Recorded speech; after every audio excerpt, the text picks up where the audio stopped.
You know, a night like this calls for a story. I'd say a story from Africa. And I know a story.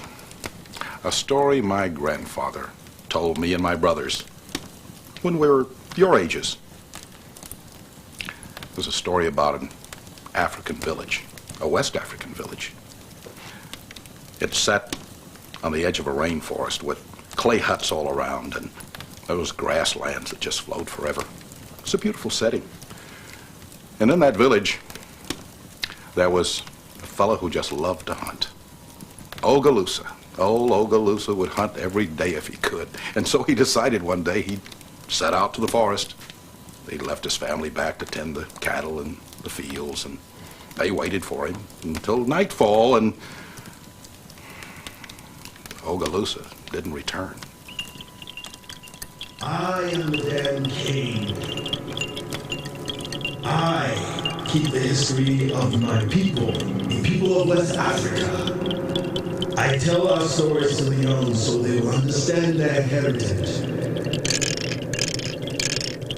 I have been the guardian of my people's history for many generations of children. Later that day, at the evening meal, the wife and sons wondered what was keeping the hunter so long.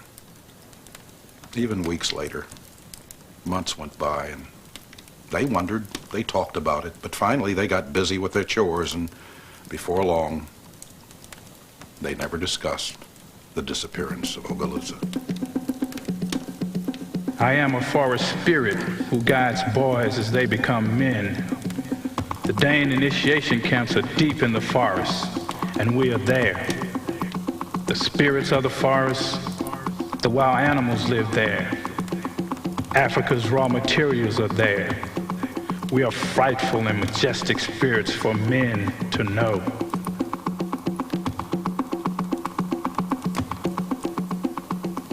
In the forest, damn elders teach the boys how to survive and tell them stories about us and many other things. The boys are not allowed to leave the camp while they are in training. A man from the camp masks and covers himself with a grass cape, and I become the messenger. I go to the village for supplies.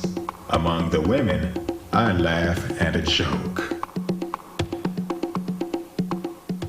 I am the messenger spirit, always feminine. Because women provide food for the boys. We're a smiling mask. And we also go to the village festivals where there's singing and dancing.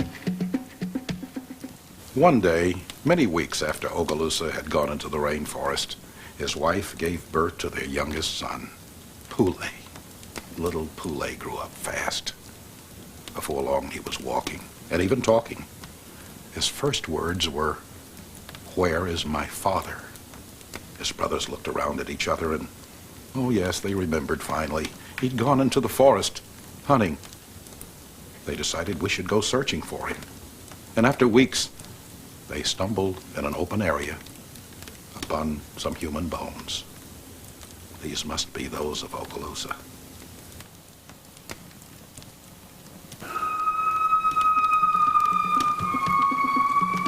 My face is fierce with its monkey beard. I frighten boys as they return from initiation camp.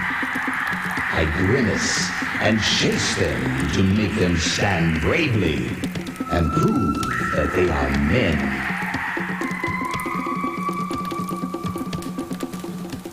The eldest son said, "I know how to put a man's bones together again." So he gathered up his father's bones and put them in the form of a man.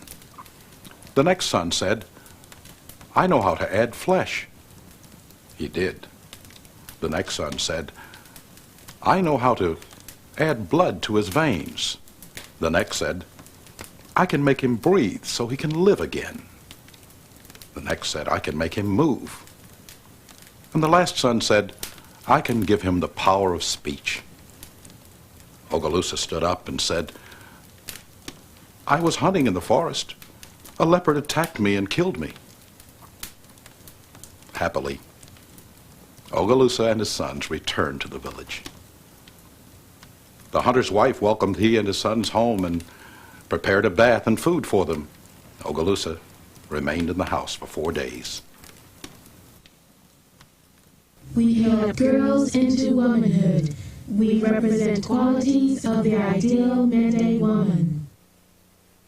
I emerge from the river. Water ripples around my neck as I rise. Calm and healthy, beautiful and poised. I peek slyly out of slits in the mask. No one must ever see me without my mask. My body is covered with grass capes and skirts. I am the spirit dancing. Our elaborately braided hair and the patterns of beauty scars on our faces show something about what the Mende girls discover in initiation school. They learn crafts. They learn to be beautiful in body and spirit. They learn about their bodies and their family responsibilities. That the village is the place of women, where goods are made and domestic animals live. Mende girls go to initiation school near the village so that they can return home each night. See my rice bowl headdress? During initiation, girls eat a special meal of rice. Afterwards, the vessel which contains the rice is turned over. On the 5th day, Ogalusa came out of the house. He got himself a cow's tail and began to braid it with beads, cowrie shells, and shiny pieces of metal. This was the most beautiful cow's tail switch anyone in the village had ever seen. Soon there was a great celebration welcoming Ogalusa back from the land of the dead, and he brought along with him his famous switch. Of course, everyone loved it, the young, the old, little children. And there was a great cry from the village. They wanted to own it. Ogalusa asked for silence. He wanted to speak, and he said indeed he would give his switch to someone, but only to his son, the son that did the most to bring him back from the land of the dead. I am Nimba. I tower 7 to 8 feet in the air as I run through the rice fields. During these special ceremonies, I make the ground fertile so the rice harvest will be plentiful. My people depend on their crops for their health, the health of their community, for the survival of our culture. Immediately, a big argument broke out, each of the brothers feeling that what he had done was the most important toward bringing his father back to life. Some of the villagers sided with one brother or the other, thinking pulling the bones together was the most important, or giving blood to the veins, and so forth. Some of the villagers thought that each of the brothers had done equally and should share in the switch. We are the spirits of twins. Many twins are born among the Yoruba people, but seldom do both of us survive. We are the link to these deceased twins. We have a great power in family matters, especially over sickness and health. We have small adult bodies and infant faces. We require special care and attention so that we will be kind and helpful. To appease our spirits, families care for us. They bathe and oil and dress and feed us. Finally, Ogalusa quieted the crowd and turned to his sons. I shall give my sacred cow's tail switch to my youngest son, Puli. And immediately, the villagers and the other sons remembered Puli's first words, "Where is my father?" They understood the wisdom of Ogalusa's choice. And there's an old saying among our people, a man is really never dead until he's forgotten.